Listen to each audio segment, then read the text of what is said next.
Good evening, everybody, and welcome back. I know it's been a little bit. Had some traveling to do. Hurricane got the best of me, and now I'm just starting to get back into the swing of things. So let's get started because this is a video that I had wanted to do for a while.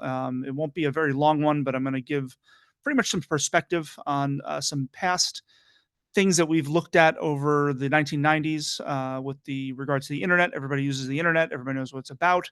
Everybody can look back in hindsight, and I want to compare the building of the infrastructure of the internet and its timeline to what we're looking at today with cross-border payments and specifically XRP and maybe some other utility coins as well. So let's get into it. Outline. I'm gonna track the early days of the internet. It's been around since before 1983, but I'm gonna start with 1983 because there was a significant series of events that led to some protocols being adopted that separated the internet from its grandfather 1.0 stage, which was called the ARPANET. And then there's a similar timeline of what we've just been looking at over a 10-year stretch with XRP. I'm going to kind of map that one out. And then I'm going to kind of do a compare and contrast between what people were probably investing in that were ahead of the curve back in 1983 to 1993 versus today and the opportunities that we have ahead of us. So strap in. Here we go. So the internet versus XRP, I'm going to look at the internet between 1983 and 1993. And then the birth date of XRP was the summer of 2012. And we're going to take a look and compare and contrast these two. So the difference between Internet 1.0, which was called the ARPANET from the late 60s up until 1983, is when the Internet protocol was developed in 1983, which allowed computers to talk to each other, send data back and forth that was not reliant on the machine itself. So I think what was realized in the 70s as this was developed, IP protocol, was that you're not going to stop the industry from making machines, and the machines have different needs for different people. But the transfer of data shouldn't be dependent on the machine.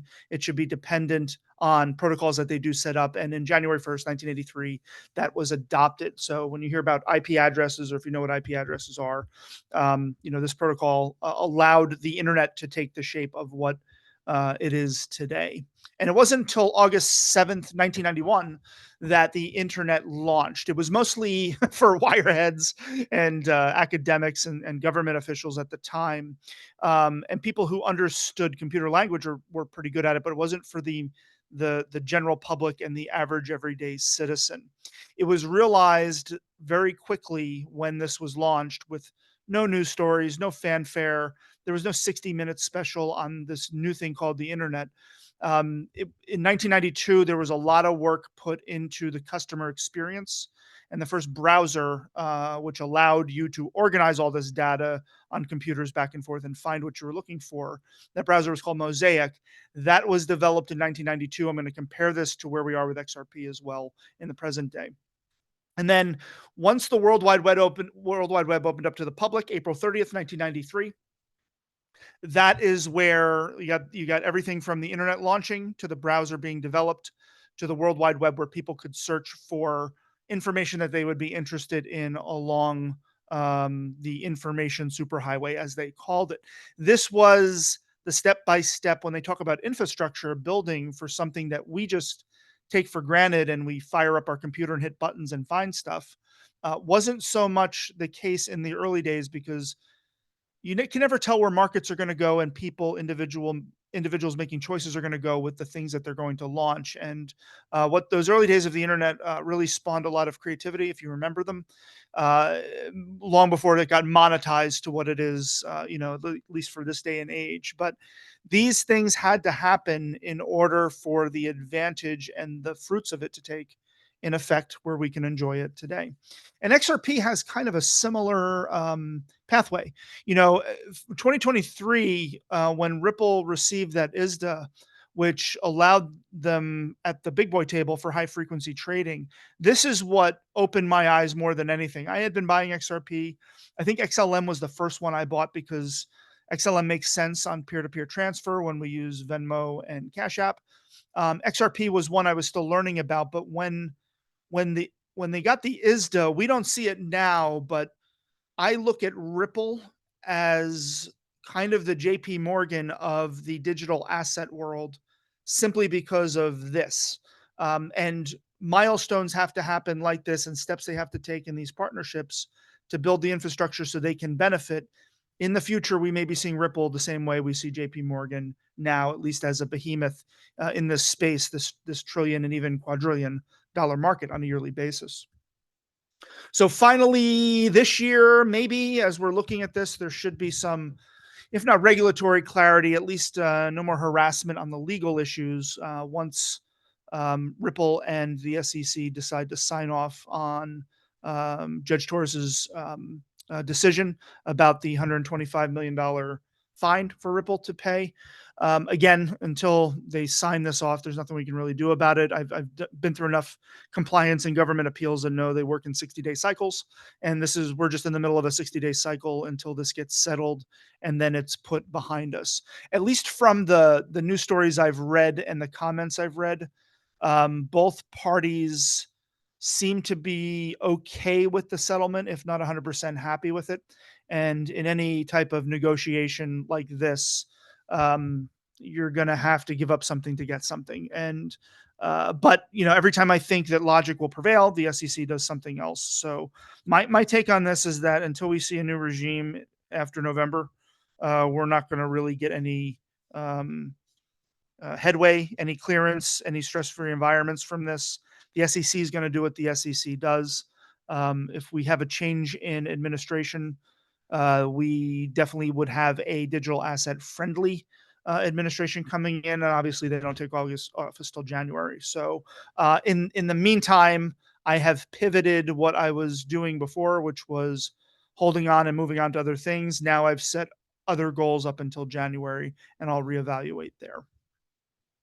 And in the case of 2025, similar to 1992, the focus on the client and customer experience, not that Ripple hasn't been doing it up until then, but we may start to see that really start to ramp up in 2025 as the banks come online, the switch gets flipped. And as we see, November 2025, but definitely by 2026, will be the first full year where the ISO 200.2.2 standards will be in place, similar to kind of how the IP protocol was developed in 1983, allowing all those messages and value transfers to happen on the banking side. This is almost like the IP protocol of 2025, 2026, as you're looking back and seeing, again, infrastructure be built like this. So where we are, if you look back in hindsight at where the internet was in those early days, most people didn't get onto it officially until 1995, 1996. And I think by 1997, 1998, everybody knew the power of this thing and what it could do. And that's where it exploded to the dot-com bubble. But in those early days, the same way we're kind of in the early days here, we don't see what this can look like in the future. We're only going to be able to see it in 2028, 2029, 2030, looking back at this time frame.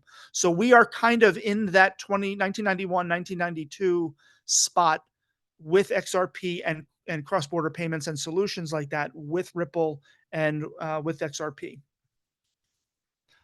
Now, what happens if you had to make choices in 1991, 1992, 1993 for investments to purchase in this new upcoming tech? What would that look like?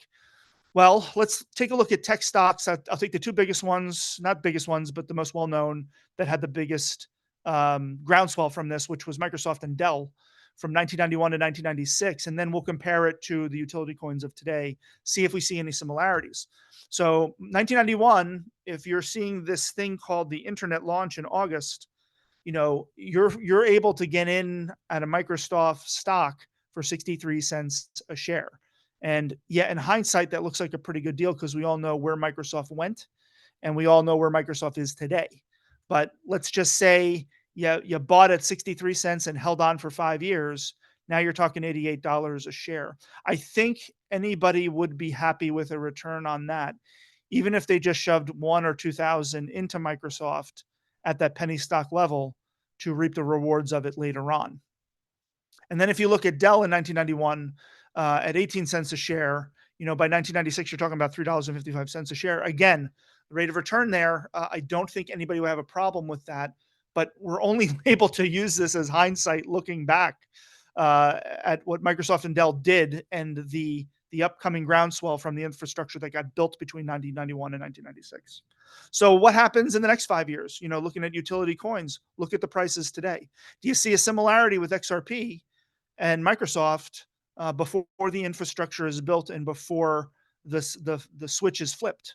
I think we can, at least on a little bit. What are the other utility coins? We've already talked about XLM, not a bad deal. XDC, the derivatives market, a quadrillion-dollar market, 1.2 to 1.8 quadrillion dollars. I can't even wrap my head around that.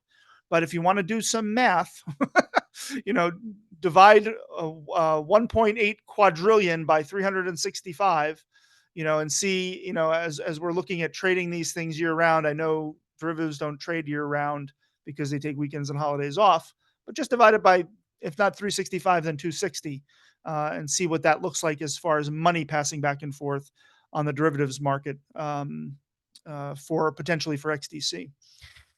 And then HBAR, the alien, the weird one. Again, all good deals now. And again, if we're not looking at, again, I think a regime change is probably necessary for anything to really take off, even at a marginal level. So, I've got my plan in place between now and December. I'll reevaluate in January because my goals are set and I have a certain amount of money I'm putting into these tokens between now and January. And then once I hit my goals, I'll reevaluate to see what those prices are. And speaking of prices, the thing that I have done, I'm not saying everybody should do this, but everybody could do this, is as we're looking at this, I have maximum purchasing price targets for each of my utility tokens. There's a price that I will not pay above that. And there's also prices of other tokens outside of XRP that might fall below that level. Let's say it's $1.25 for an example. If XRP hits $1.30, I'm more interested in now putting money into other projects and other tokens that are not that. Even though feasibly you could say $1.25 is still a good bargain, that's great. My $500 is not going to get me as much XRP as my $500 is today at 61 cents, and that's why I'm doing this now, getting in before the infrastructure is built. The same way, if you got in with Microsoft at 61 cents a share, in 5 years, depending how much money you put into it, you'd be well taken care of at that point. And I always say, ignore the price fluctuations in the cents range. The technical analysts with their Fibonacci charts, yeah, there's good reason to believe macro trends can come from that. I've seen XRP really in that consolidation range like it was back in 2017. Definitely you can see the patterns there before it burst up. But if you bought Microsoft stock at 61 cents, knowing that it went to $88, would you really care whether you were buying at the 51, 55 cents, 60 cents, or 70-cent mark? I don't think so. All you're thinking of is that I know this is going to moonshot in a few years. Let me accumulate as much as possible now while the price is still good. I'd recommend thinking of these utility tokens in the same way.